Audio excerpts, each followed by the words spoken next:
워싱턴 DC의 어느 신문에 한 여인에 관한 기사가 실렸습니다. 레티 그랜트라는 이 여인은 전신마비 장애인이었습니다. 그녀는 삶을 비관하며 극단적인 선택도 생각해 보았습니다. 그러나 어린 딸 때문에 포기했습니다. 마비 장애를 가진 그녀가 할 수 있는 일이라고 말하고 듣는 것 뿐이었습니다. 그렇게 좌절하며 살고 있던 그녀는 자신의 신체 중 유일하게 움직일 수 있는 발가락을 가지고 전화국에 전화를 걸었습니다. 그리고 자신의 딱한 처지를 설명하며 전화국에 교환수로 취직시켜 줄 것을 요청하였습니다.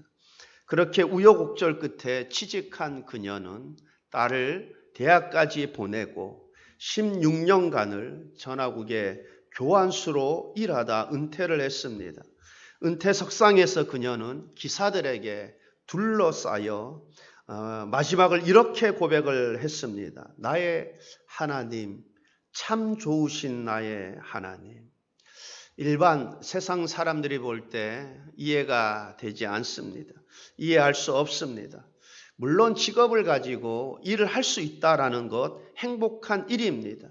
그러나 전신마비 장애를 가진 그녀의 형편은 원망과 불평, 절망할 수밖에 없는 처지입니다. 그러나 그녀의 입에서 나의 하나님, 참 좋으신 나의 하나님. 어떻게 그녀의 입에서 이런 고백이 나올 수 있겠습니까? 그것은 오직 은혜 받은 자만이 할 수 있는 고백인 것입니다. 하나님의 은혜는 우리가 생각하고 상상하는 것 이상으로 훨씬 더 큽니다. 그러나 다만 하나님의 은혜를 깨달은 사람만이 하나님의 은혜를 알게 되고 고백하게 되고 감사하게 되는 것입니다. 똑똑하다고 하나님의 은혜를 깨닫고 알게 되는 것 아닙니다. 많이 배웠다고 하나님의 은혜를 알게 되고 깨닫게 되는 것 아닙니다. 하나님의 은혜를 깨닫는 것도 알게 되는 것도 하나님의 은혜로 알게 되는 것입니다. 하나님이 깨닫게 해주시니 아는 거예요. 그래서 그것이 하나님의 은혜였구나. 이것도 하나님의 은혜였구나. 그래서 은혜를 알게 되고 고백하게 되는 것입니다. 그리하여 그가 하나님을 위해서 살게 되고 하나님의 영광을 위해서 살게 되는 것입니다. 10절은 이렇게 시작을 합니다. 모든 은혜의 하나님, 모든 은혜의 하나님. 그렇습니다. 모든 것이 하나님의 은혜입니다. 이것을 깨달아 알게 된 사람은 참으로 복받은 사람입니다. 그리고 모든 복 중에 특별히 최고의 복이 무엇입니까? 10절 상반절을 보면 모든 은혜의 하나님 곧 그리스도 안에서 너희를 부르사 자기의 영원한 영광에 들어가게 하신 이가 그리스도 안에서 너희를 부르사 그리스도 안에서 너희를 부르사 하나님께서 많고 많은 사람들 중에 저와 여러분을 선택하여 부르셨습니다. 갈대아 우르에서 하나님을 알지 못하고 우상 숭배하던 그 아브라함을 선택하여 불러내셨듯이 하나님께서 저와 여러분을 선택하여 부르셨습니다. 생각해보면 우리가 하나님의 부르심을 받을 만한 잘난 것이 없습니다. 스펙도 없습니다. 요즘 괜찮다 싶은 기업에 취직하려면 보통 스펙 갖다가 되지도 않습니다. 그런데 내 자신을 돌아보면 내세울 만한 스펙도 없습니다. 잘난 것도 없습니다. 자격도 없습니다. 그런데 하나님께서 택하여 주시고 불러주셨습니다. 그러므로 우리는 정말 날마다 하나님께 감사하며 살아야 하겠습니다. 아침에 눈을 떠도 감사, 점심에도 감사, 저녁에도 감사, 잠자리에 눕기 전에도 감사. 우리는 평생 날마다 하나님께 감사 또 감사하면서 살아야 합니다. 그런데 부르신 이유, 부르신 최종적인 목적이 무엇입니까? 곧 그리스도 안에서 너희를 부르사 자기의 영원한 영광에 들어가게 하신 이가, 자기의 영원한 영광에 들어가게 하신 이가. 부르신 이유 목적이 뭡니까? 요즘 그 추석 전날에 그 나훈아 콘서트 했죠. 저는 뭐 보지는 못했습니다. 그런데 그 콘서트 했는데 뭐 시청률이 뭐 대단했다고 그러고, 또 뭐 이렇게 인터넷 그 뉴스를 보니까 뭐 테스형 자꾸 떠요. 대체 테스형이 뭐냐 봤더니 그 소크라테스를 그 테스 해가지고 테스형 하면서, 그러니까 그 가사를 내가 한번 봤어요. 대체 무슨 가사기 때문에 이렇게 요즘 핫하나 뜨거운 감자는 했더니만 앞부분에 보니까 테스형 왜 이렇게 세상이 살기 어려운지, 또 그런 것들도 정치적으로 이렇게 이용하는 분들 많잖아요. 막 이슈가 됐는데 제가 앞부분은 다 생략하고 뒷부분 가사를 제가 한번 읽어드리면 잠깐 보자면 이래요. 아, 테스형 아프다 세상이 눈물 많은 나에게. 아, 테스형 소크라테스형 세월은 또 왜 저래? 먼저 가본 저 세상 어떤가요? 테스형 가보니까 천국은 있던가요? 테스형 가보니까 천국은 있던가요? 테스형. 사실 예수님을 모르던 소크라테스, 특히 지금 세대를 살고 있는 가수 나훈아 씨는 참 궁금한 거죠. 그죠? 그리고 얼마나 답답하겠습니까? 이게 가사 속에서 다 묻어지는 것 아닙니까? 그죠? 제가 추석 전날에 제가 충청도 내려간 김에 제가 같이 공부했던 그 친한 목사님이 대전에 계셔서 제가 잠깐 한번 들렸어요. 근데 그분이 좀 신학교를 늦게 왔습니다. 저보다도 나이가 좀 훨씬 많아요. 뒤늦게 왔죠. 근데 정말 세상적으로 잘 나갈 때 보통 신학교 오신 분들 보면 다 망하고 와. 근데 정말 잘 나갈 때 다 내려놓고 왔어요. 그래서 저희들 신학대학원 다닐 때 개척을 했습니다. 2학년 때인가 3학년 때인가. 그런데 아이가 무슨 전문대학원 있잖아요. 요즘 사법시험 안 치고. 근데 그 등록금 이런 돈이 엄청나게 많이 들어간대요. 또 아들 둘이 있는데 또 하나, 그 다음에 또 딸 하나 있고, 또 양가 부모 또 이렇게 용돈 보내고, 이게 한 달에 들어가는 비용 보통이 아니래요. 그러니까 이제 사모님이 자꾸 이제 또 하다 보니까 또 이제 나중에 어쩔 수 없이 일도 하세요. 근데 그분은 감정평가사, 대전에 있는 그 감정평가사 본인이 창단 멤버랍니다. 그래서 이제 또 쉽게 다시 일을 할 수 있는 그러한 데서 해서 이제 지금 그 목회 사역도 하고 또 일도 해요. 평일날은. 뭐 마음이 좀 이렇게 좀 많이 불편한 부분도 있어요. 그분도 이제 뭐 근데 어쨌든 간에 그런데 이제 일을 하다 보니까 요즘 그러잖아요. 그죠? 요즘 뭐 이거 코로나 인해서 뭐 주변에서도 또 목회자에 대한 안 좋은 소리도 막 하고 그리고 뭐 식사하다 보면은 교회가 별 필요 없는 것처럼 세상에 교회 존재 자체 불필요한 존재다. 교회라는 단체는 그런 식으로. 그러니까 그러면 본인이 그렇게 얘기한대요. 한번 그렇게 얘기했대요. 교회가 있는 것은 그래도 한 사람이라도 천국 가게 하려고 있는 거다고. 그러니까 말 막 하다가도 그냥 가만히 있더래요. 천국은 다 가고 싶은가 봐요. 네? 그래서 여러분 만약에 막 교회 비난하고 그러면 그러세요. 그래도 교회가 존속하는 것은 이유는 한 사람이라도 천국 가게 하려고 한다고. 여러분 그러나 우리는 너무나 분명하게 아니까 얼마나 감사한 일입니까? 하나님께서 저와 여러분을 부르신 최종적인 목적이 무엇입니까? 저와 여러분을 불러서 예수 믿게 하고 예수님을 알게 하고 믿게 하신 최종적인 목적이 무엇입니까? 저와 여러분을 영원한 영광에 들어가게 하기 위해 부르셨습니다. 이 얼마나 큰 은혜입니까? 이 세상에서 이보다 더 큰 축복이 어디 있겠습니까?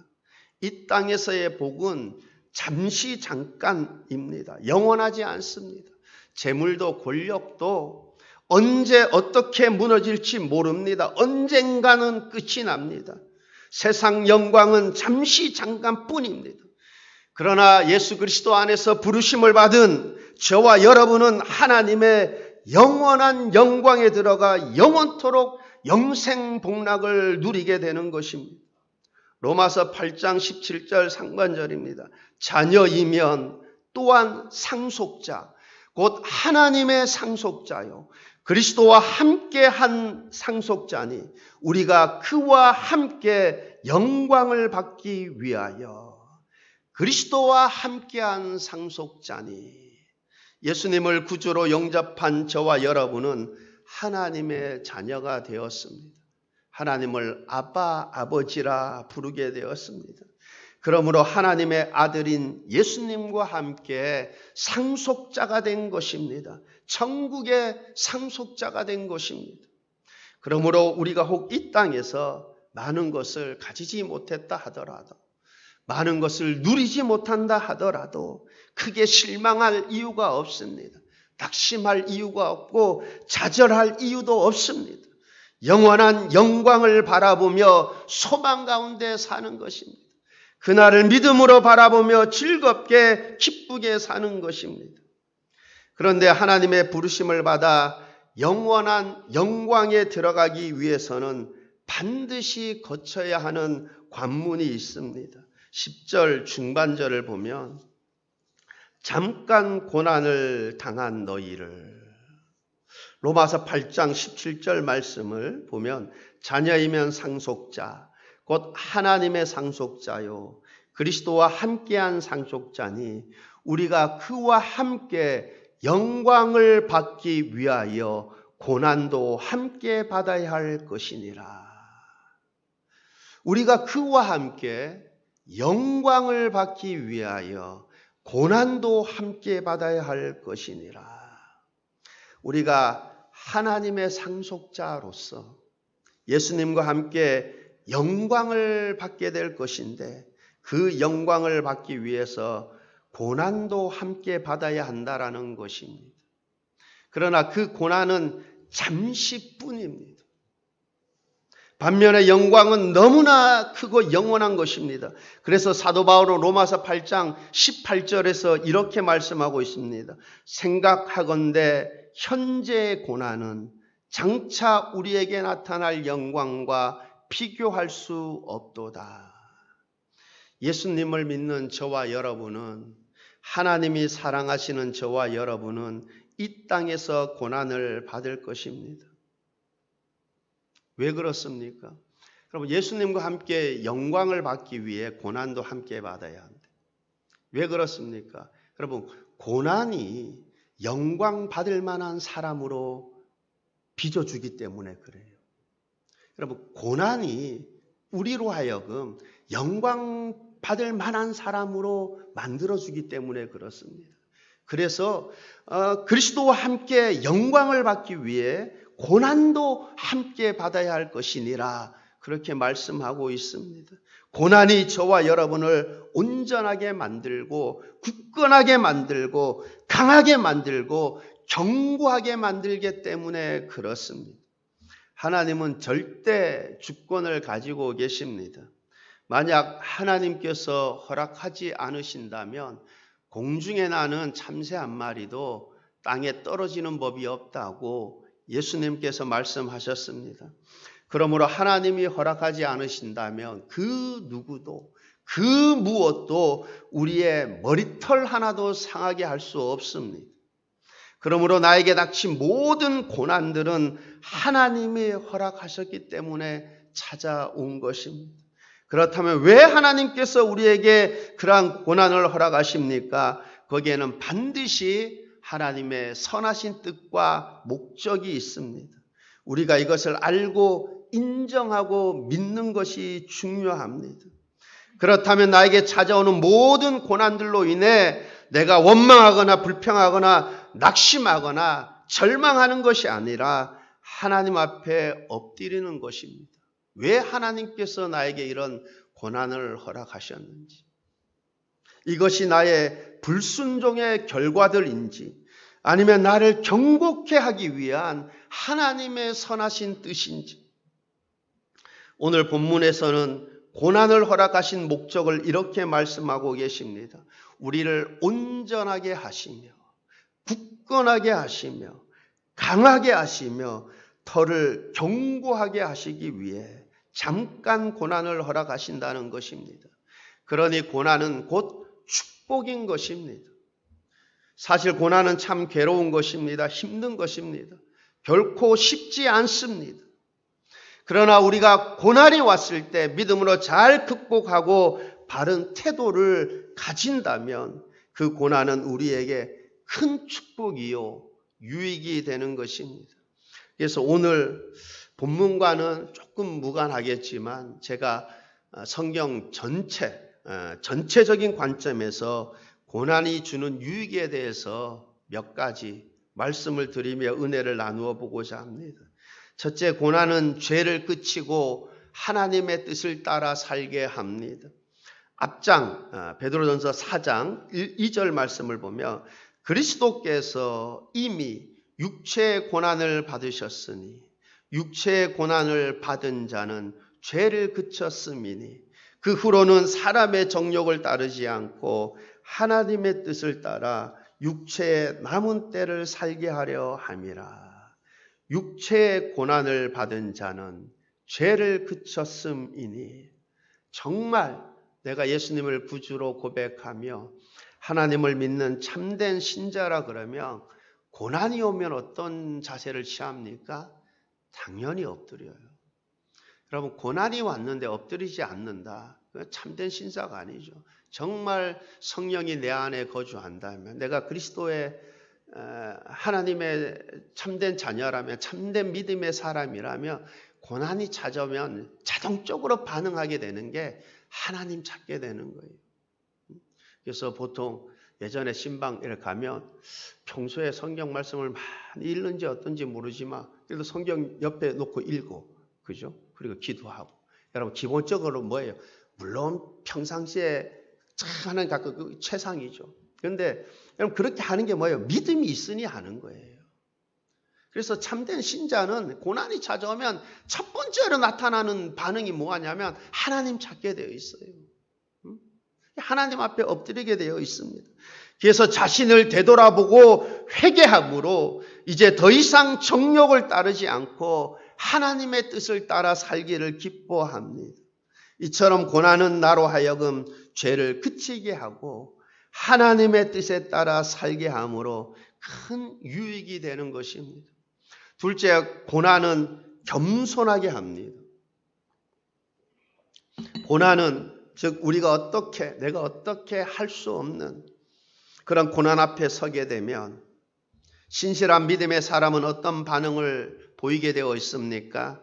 자신의 모든 자존심 다 벗어버리고 하나님 앞에 겸손하게 되어 있습니다. 고난은 사람을 겸손하게 만듭니다. 성경은 겸손이 주는 유익에 대해서 참 많이 말씀하고 있습니다. 겸손은 종기의 앞잡이라. 하나님은 겸손한 자에게 은혜를 베푸신다 말씀합니다. 그래서 제가 이 겸손에 대해서는 조금 더 자세히 살펴보면서 은혜를 나누어 보고자 합니다. 하나님 앞에서 겸손을 보여준 대표적 인물은 사도 바울이라고 생각이 듭니다. 고린도전서 15장 10절에서 사도 바울은 이렇게 고백합니다. 그러나 내가 나된 것은 하나님의 은혜로 된 것이니 내게 주신 그의 은혜가 헛되지 아니하여 내가 모든 사도보다 더 많이 수고하였으나 내가 한 것이 아니요. 내가 한 것이 아니요. 오직 나와 함께 하신 하나님의 은혜로다. 내가 한 것이 아니요. 오직 나와 함께 하신 하나님의 은혜로다. 보통 우리 인간은 내가 좀 잘 되거나 남보다 더 성공하거나 출세를 하면 그것이 하나님의 은혜인 줄 모르고 자기도 모르는 사이에 그 마음이 교만해져서 마음에 하나님은 사라지고 교만해집니다. 그래서 우리가 항상 조심해야 할 것은 교만입니다. 교만은 교만해지면 결국은 망하게 되고 쓸모없는 인생이 되어버리기 때문에 그렇습니다. 우리는, 저와 여러분은 오직 나와 함께 하신 하나님의 은혜로다, 이렇게 고백한 사도 바울처럼 내가 출세를 하더라도 하나님의 은혜로다, 내가 한 것이 아니라 하나님의 은혜로다 고백할 수 있게 되기를 바랍니다. 혹 내가 많은 재물을 얻게 되었더라도 내가 한 것이 아니라 돈 벌 능력을 주신 하나님의 은혜로다, 그렇게 고백할 수 있기를 바랍니다. 내가 성공하고 높아졌다면 내가 남보다 잘나서가 아니라 하나님의 은혜로다, 하나님의 도우심이다, 그렇게 생각하고 그렇게 말하고 그렇게 고백할 수 있게 되기를 바랍니다. 하나님께서 이스라엘 왕으로 사울을 선택하였을 때만 해도 사울은 자신을 아주 작게 여기며 겸손했습니다. 그러나 왕이 된 후 그의 마음이 아주 교만해졌습니다. 그래야 하나님을 두려워하지 않습니다. 순종하지도 않습니다. 그러다 결국 어떻게 되었습니까? 마지막에 아주 비참하게 되었습니다. 쓸모없는 인생이 되어 버렸습니다. 제가 몇 년 전에 지방의 어느 대학 갔더니 이자익 목사님에 대한 그 소개, 글하고 사진들이 있는 거 보았어요. 여러분, 이자익 목사님 누구냐? 근데 제가 이 예화를, 이분에 대한 이야기를 하면 한두 번씩은 다 들어보았을 거예요. 제가 이 이자익 목사님에 대해서 간단히 한번 말씀드려보면, 그는 경상남도 남해군 섬에서 태어났습니다. 그는 가난한 집에서 태어나 배고픔을 면하기 위해 김제의 부잣집에 찾아가 스스로 머슴이 되었습니다. 그러던 어느 날 선교사로부터 전도를 받아 자신은 물론 주인집까지 예수님을 믿게 되었습니다. 그렇게 믿는 사람들이 점점 많아지자 그곳에 금산교회가 세워졌습니다. 그러다 1908년에 금산교회는 머슴 이자익과 주인 조덕삼 두 분을 두고 장로 투표를 하게 되었습니다. 그런데 투표 결과 주인이 아닌 머슴인 이자익이 장로가 되었습니다. 그러다 순간 교회 분위기가 서먹서먹해졌습니다. 그때 조덕삼은 자기 머슴이 장로가 되었음에도 불구하고 일어서서 이렇게 말을 하였습니다. 여러분, 참 감사합니다. 저는 나이가 많아서 봉사하기가 어려운데 젊은 이자익을 장로로 뽑아주셔서 감사합니다. 우리 모두 이자익 장로를 잘 받들어 섬겨서 교회를 부흥시키도록 합시다. 그러자 이 말에 성도들이 감동을 받아 그 다음에 조덕삼도 장로가 되었다 합니다. 그 후에 머슴인 이자익 장로는 선교사 추천으로 평양신학교에 가서 신학 공부를 하고 목사가 되었습니다. 그리고 그는 대한예수교 장로회 총회장에 3번이나 당선이 되었습니다. 그리고 주인집 조덕상 장로님 역시 겸손하고 훌륭한 그 믿음이 자자손손 계승되어서 오늘까지도 믿음 생활 잘하며 하나님께 영광을 돌린다 합니다. 우리는 모든 것이 하나님의 은혜임을 알고 깨달아 하나님 앞에서나 사람들 앞에서나 겸손할 수 있기를 바랍니다. 내가 잘난 것 하나도 없습니다. 하나님의 은혜인 것입니다. 그러므로 사람들 앞에서 잘난 체 하는 사람은 하나님의 은혜를 모르는 사람입니다. 교만한 사람입니다. 만약 내가 지식 많은 것, 경험 많은 것, 높은 지위에 있는 것, 재산이 많은 것, 능력이 많은 것 좋습니다. 저는 여러분 모두가 하나님의 은혜로 이러한 축복이 있기를 바랍니다. 그러나 이것은 겸손으로 허리를 동일 때에만 빛이 나는 것입니다.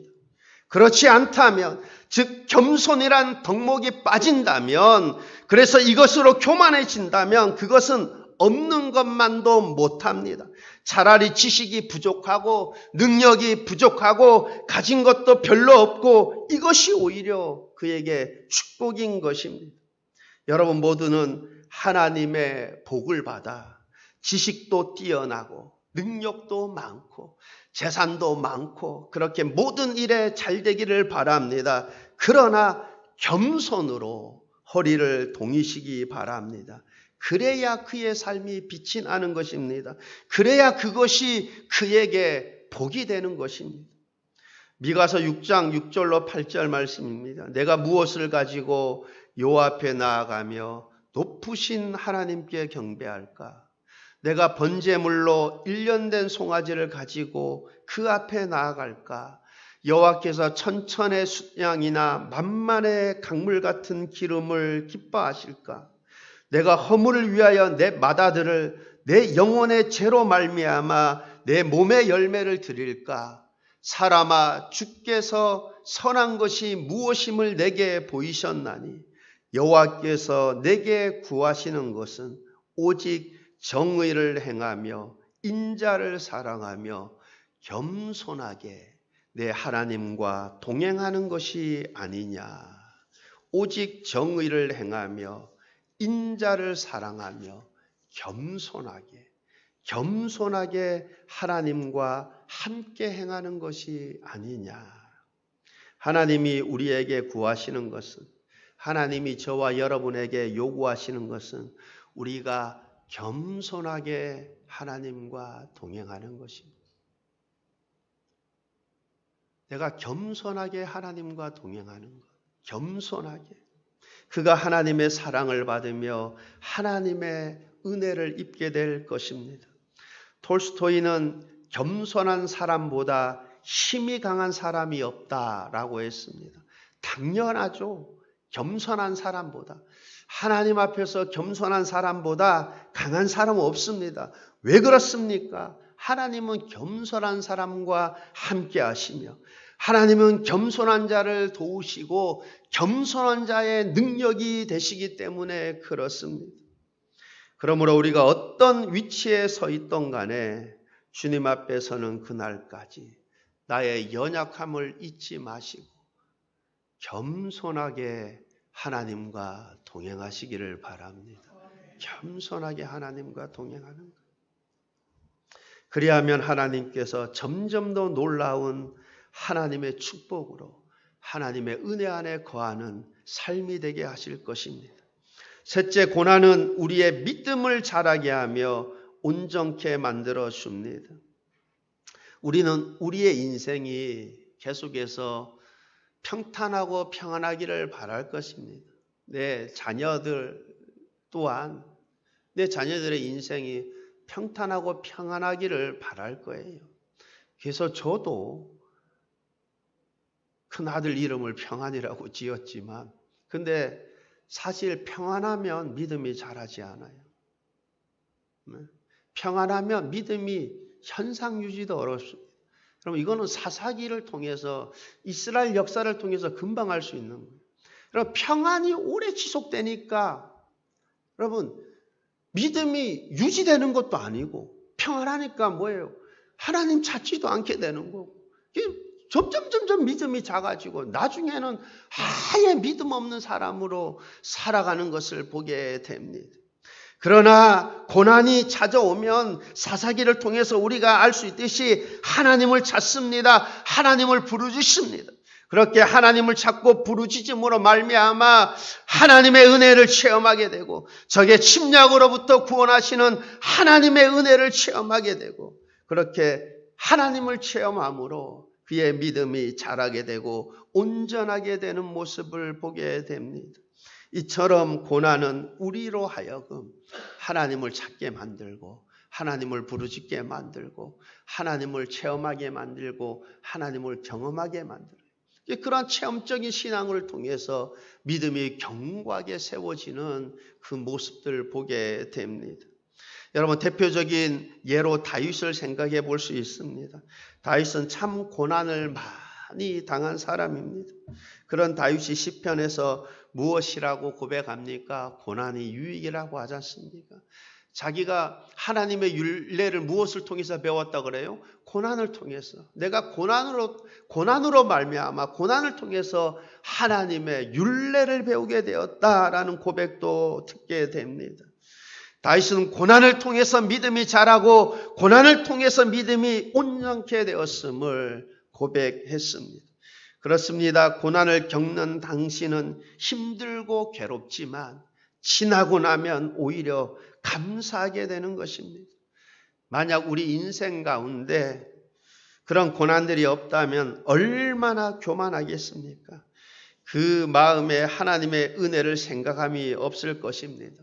자신이 똑똑하고 자신이 부지런하고 자신이 잘나고 자신이 지혜로워서 그런지 알지 한없이 교만한 마음으로 살아가게 될 것입니다. 여러분 천하를 다스리던 천하를 호령하던 느부갓네살 왕이 그러하지 않았어요. 그런데 하나님께서 은혜를 다 거두니까 정신병자가 되는 거예요. 정신병자 돼서 하는 행동이 짐승같이 행동하는 거예요. 누가 그러대요? 달리기 시합을 해도 개하고 하면 안 된다고. 그래서 개하고 달리기 시합에서 이기면은 개보다 더한 인간이라고. 개하고 달리기 시합에서 비기면은 개 같은 인간이라고. 개하고 달리기 시합에 지면은 개만도 못한 인간이라고. 그래서 개하고 달리기 시합하지 마라 그러는. 무슨 얘기로 그래 하는. 여러분 그러나 우리가 정신이 온전한 것 하나님의 은혜입니다. 모든 것이 하나님의 은혜입니다. 이것을 깨달아서 남은 인생을 더 많이 하나님을 기쁘시게 하는 삶이 되시기를 바랍니다. 혹시 아직도 내가 하나님을 기쁘시게 해드리며 살기를 소원하지 않는다면, 아직도 내가 하나님의 영광을 위해 살기보다는 이 세상에서 내가 잘 살기를, 내가 좋은 것들을 누리기만을 원하는 사람이라면 사실 그의 인생은 아무런 가치가 없습니다. 아무 의미가 없는 인생입니다. 저와 여러분은 고난이 고난으로 끝나는 것이 아니라 고난을 통해 하나님을 체험하고 믿음이 자라서 내 자신을 위해서가 아니라 어떻게 하면 내가 하나님을 더 많이 기쁘시게 해드릴까? 어떻게 하면 내가 하나님을 위해 살아갈까? 그러한 믿음의 사람들이 되어서 하나님께 칭찬받고 하늘의 면류관의 주인공이 되는 그러한 삶들 다 되시길 우리 주님의 이름으로 축원합니다. 기도하시겠습니다. 좋으신